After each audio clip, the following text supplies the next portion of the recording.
watching Good Morning San Diego. Later today, the San Diego City Council will decide if it will repeal an ordinance that regulates medical marijuana dispensaries. It is a very hot topic, and joining me this morning is Donna Lambert with the American Cannabis Foundation. Before, Donna, we get to you, I want to make it clear to our viewers that we did try to get the other side of the issue as well. We called two different agencies, including the City Council. They were unavailable to talk to us this morning. Having said that, Donna, I want to talk to you about, first of all, tell me your story. Why are you in favor of this? My story is that in 2005, I was diagnosed with hepatitis C, and I went on chemotherapy for a year.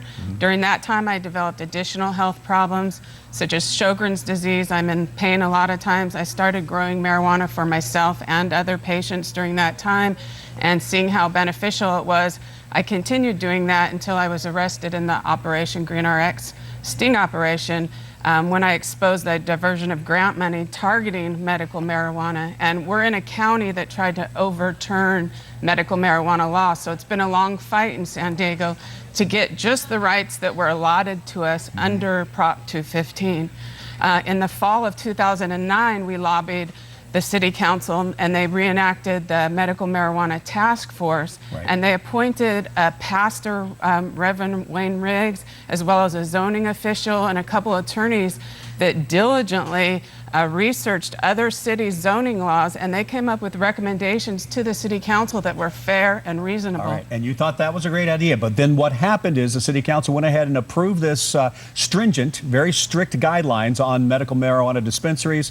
Then a petition drive was held. The petition drive was successful, so now the city has to go back and either repeal this ordinance or face a very expensive election in the fall. Is that right? That's right. And the power of the people to work within the political process is really fascinating, because at this time, medical marijuana patients have really banded together. They've realized that we need to work within the political system to get our rights. They've gathered these signatures, and the City Council really can go back and accept the Medical Marijuana Task Force recommendations, or they can waste more taxpayer money trying to undermine the law and prohibit the will of the voters from 15 years ago that asked for medical cannabis to be able to be distributed to patients. What do you say to the people that says there is so much abuse going on, that kids, young adults, I should say, are abusing the system, and they're getting their marijuana, they're getting easy prescriptions, and they're abusing the system?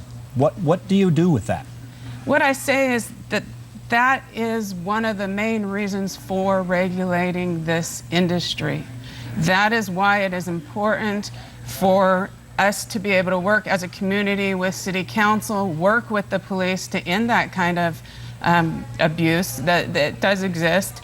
And the more that we're able to be in the mainstream, out of the shadows, into the light, we can get rid of that. Does the task force recommendations address that? Is that fair, do you feel? Oh, absolutely. They require the storefronts or the collectives to put their name on the jars. They regulate all that thing, and they can even regulate more. They can put more on top of that, but we need to start somewhere, and those task force recommendations were excellent. So what do you feel, or what do you hope, I should say, the City Council do today then? I would like them to vote to let go of the restrictive permitting process. I would like them to accept the City Council recommendations, or at least go back to the task force. Yeah, I'm sorry, the task force recommendations, or at least go back to the drawing board and accept public comment again, and examine the issue of the task force recommendations. If not, if they stand tall on their restrictions, then it goes to a vote. Talk about how that will be played out in the fall.